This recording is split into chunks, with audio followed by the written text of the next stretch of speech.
Zyrtari i lartë amerikan, Charles Kupchan, vlerëson se përfshirja e Kosovës dhe Serbisë në dokumentin e aktit të autorizimit të mbrojtjes kombëtare të Shteteve të Bashkuara synon të ushtrojë presion konstruktiv mbi Prishtinën dhe Beogradin për të ecur përpara në dialog dhe për të kapërcyer bllokimin aktual duke kërkuar njëkohësisht qeveri të qëndrueshme në të dyja shtetet. Mirëpo, se sa ka shpresë për dialogun Kosovë-Serbi mund të ringjallet këtë vit me një përfshirje të SBA-s në këtë proces, foli profesor Enver Betyçi. Ai në prononcimin e tij për Bota sot u shpreh se dialogu Kosovë-Serbi që nga sulmi në Banjsk është ndaluar, sipas tij i ka ndikuar shumë aspekte, por kryesori është akti terrorist i 24 shtatorit 2023. Dialogu Kosovë-Serbi që prej Banjskës ka stopuar, ka ndikuar shumë faktorë, por kryesorja është implikimi i shtetit dhe presidentit të Serbisë në aktin terrorist të Banjskës të 24 shtatorit 2023. Kreu i kësaj organizate terroriste ishte Milan Radojčić, por ai sot mblon presidentin e Serbisë prej studentëve protestues. Ky është shkaku kryesor pse dialogu nuk funksionon. Ka një rregull në politikat shtetërore: me terroristët nuk bisedohet, nuk ka dialog. Këtë bëjnë SBA-t dhe këtë gjë pritet që ta bëjë edhe Bashkimi Evropian, pavarësisht se nuk e respekton rregullin sepse janë të përqarë. Pra dialogu nuk funksionon në kushtet kur njëra palë përdor armat kundër palës tjetër në bisedime, siç ndodh me Serbinë, nënvizoi ai. Për këtë Betyçi përmendi edhe ndryshimet gjeopolitike si dhe përfshirjen e Kosovës dhe e Serbisë në ligjin e miratuar nga SBA.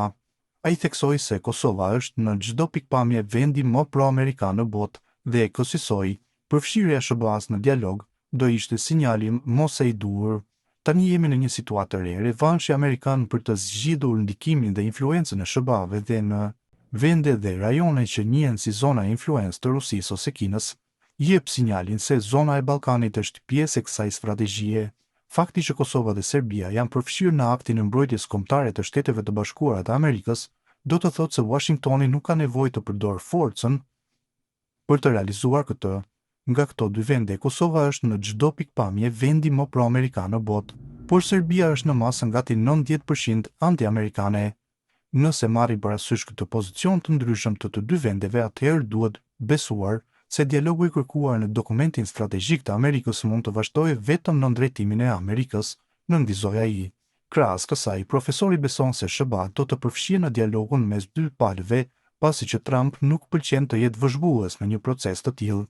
Në këtë rast, duke besuar se politikat e presidentit amerikan konsiderohen se marrëveshja përfundimtare e dy vendeve do të jetë marrëveshja e njohjes reciproke të dy shteteve, dialogu Kosovë-Serbi në drejtimin e Washingtonit do të ndodhë për shumë arsye.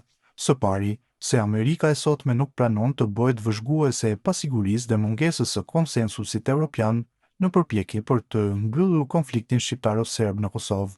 Nuk është në stilin e presidentit Trump të qëndrojë vëzhgues në mbështetje të një dialogu të tillë, ku Brukseli të jetë violinë e parë.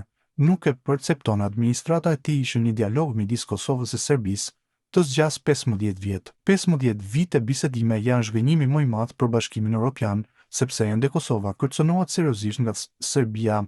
Askujt nuk i kishte shkuar në mendje se NATO do t'i duhej ta vëzhgonte misionin e KFOR-it për 27 vite radhazi. Nuk besoi se ka ndonjë rast tjetër të tillë në historinë e luftës së dytë botërore. Pse ka ndodhur kjo? Për paaftësinë e Bashkimit Evropian për t'i dhënë fund konfliktit, për intrigat europiane dhe mungesën e harmonisë së vendeve europiane. Në këto kushte do të ishte iluzion dhe tallje që Brukseli të vazhdonte të udhëhiqej në bisedimet Kosovë-Serbi.